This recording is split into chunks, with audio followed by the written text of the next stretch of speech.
കർണാടകയിൽ ഏറെ കോളിളക്കം സൃഷ്ടിച്ച ധർമ്മസ്ഥലയിലെ കൊലപാതക പരമ്പര ഒരു കെട്ടുകഥയോ കള്ളക്കഥയോ ആയിരുന്നു. അങ്ങനെയെങ്കിൽ ആർക്കു വേണ്ടിയാണ് മുൻ ശുചീകരണ തൊഴിലാളി വെളിപ്പെടുത്തലുമായി രംഗത്തെത്തിയത്? 1/2 കോടി രൂപയോളം ചിലവഴിച്ച് പ്രത്യേക അന്വേഷണ സംഘം തിരച്ചിൽ നടത്തുമ്പോൾ ഇടയ്ക്ക് കേസിൽ എന്താണ് സംഭവിച്ചത്? മൃതദേഹങ്ങൾ കൂട്ടസംസ്കാരം നടത്തിയെന്ന് വെളിപ്പെടുത്തൽ നടത്തിയ ശുചീകരണ തൊഴിലാളി ചിന്നയ്യയെ എന്തിനാണ് SIT അറസ്റ്റ് ചെയ്തത്?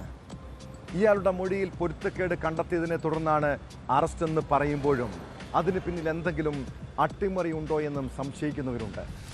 അതിനിടെ പതിറ്റാണ്ടുകൾക്ക് മുൻപ് കാണാതായെന്ന് പറയുന്ന അനന്യ ഭട്ട് എന്ന MBBS വിദ്യാർത്ഥിനിയുടെ തിരോധാന കേസിലും വൻ വഴിത്തിരിവുണ്ടാകുന്നു. തനിക്ക് അങ്ങനെയൊരു മകളില്ലെന്നും എല്ലാവരോടും കള്ളം പറഞ്ഞതാണെന്നും സുജാത ഭട്ട് വ്യക്തമാക്കി.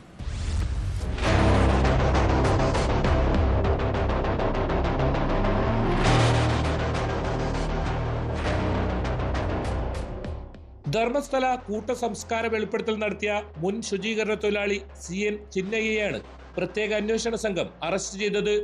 കഴിഞ്ഞ 2 ദിവസങ്ങളിലായി SIT കസ്റ്റഡിയിലായിരുന്നു ഇയാൾ. ചോദ്യം ചെയ്യലിൽ മൊഴികളിൽ പൊരുത്തക്കേട് കണ്ടെത്തിയതിനെ തുടർന്നാണ് അറസ്റ്റെന്ന് കർണാടക ആഭ്യന്തരമന്ത്രി G. പരമേശ്വര വ്യക്തമാക്കി. ബെൽത്തങ്ങാടി കോടതിയിൽ ഹാജരാക്കിയ ഇയാളെ 10 ദിവസത്തേക്ക് പ്രത്യേക അന്വേഷണ സംഘത്തിന്റെ കസ്റ്റഡിയിൽ വിട്ടു. ജൂലൈ 3-നാണ് ഇയാൾ ധർമ്മസ്ഥല പോലീസിൽ പരാതി നൽകിയത്. പ്രായപൂർത്തിയാകാത്ത പെൺകുട്ടികൾ ഉൾപ്പെടെ 100ഓളം പേരെ ധർമ്മസ്ഥലയിൽ വിവിധയിടങ്ങളിൽ സംസ്കരിച്ചിട്ടുണ്ടെന്നായിരുന്നു വെളിപ്പെടുത്തൽ. തുടർന്ന് ജൂലൈ 19-ന് കർണാടക സർക്കാർ പ്രത്യേക അന്വേഷണ സംഘത്തെ രൂപീകരിച്ചു. കേസിലെ സാക്ഷിയായ ശുചീകരണ തൊഴിലാളി ചൂണ്ടിക്കാട്ടിയ 17 ഇടങ്ങളിലാണ് മണ്ണു നീക്കി പരിശോധന നടത്തിയത്. ഇതിൽ പോയിന്റ് 6-ലും 11A-യിൽ നിന്നും മനുഷ്യന്റെ അസ്ഥികൂടങ്ങൾ കണ്ടെത്തിയിരുന്നു. ഇവ ഫോറൻസിക് പരിശോധനയ്ക്കായി അയച്ചിട്ടുണ്ട്. ഇതിനിടയിലാണ് സാക്ഷിയുടെ അറസ്റ്റ് എന്നത് കടുത്ത പ്രതിഷേധത്തിന് ഇടയാക്കിയിട്ടുണ്ട്. കേസ് അട്ടിമറിക്കാനായുള്ള നീക്കത്തിന്റെ ഭാഗമാണ് ശുചീകരണ തൊഴിലാളിയുടെ അറസ്റ്റ് എന്ന് ജസ്റ്റിസ് ഫോർ സൗജന്യ ആക്ഷൻ കമ്മിറ്റി ഭാരവാഹികൾ ആരോപിച്ചു.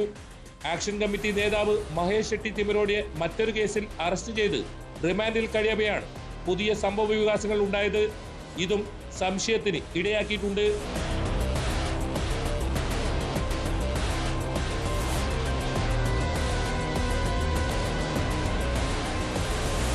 ഇതിനിടയിൽ അനന്യ ഭട്ടിന്റെ തിരോധാനവുമായി ബന്ധപ്പെട്ടും വൻ ട്വിസ്റ്റ്. ഇങ്ങനെയൊരു മകളില്ല എന്ന പ്രസ്താവനയുമായി അമ്മ സുജാത ഭട്ടും രംഗത്തെത്തി. ഒരു YouTube ചാനലിന് നൽകിയ അഭിമുഖത്തിലാണ് വെളിപ്പെടുത്തൽ.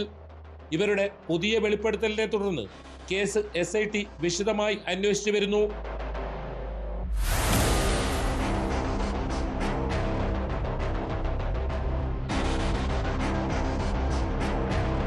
ന്യൂസ് 18 ധർമ്മസ്ഥല.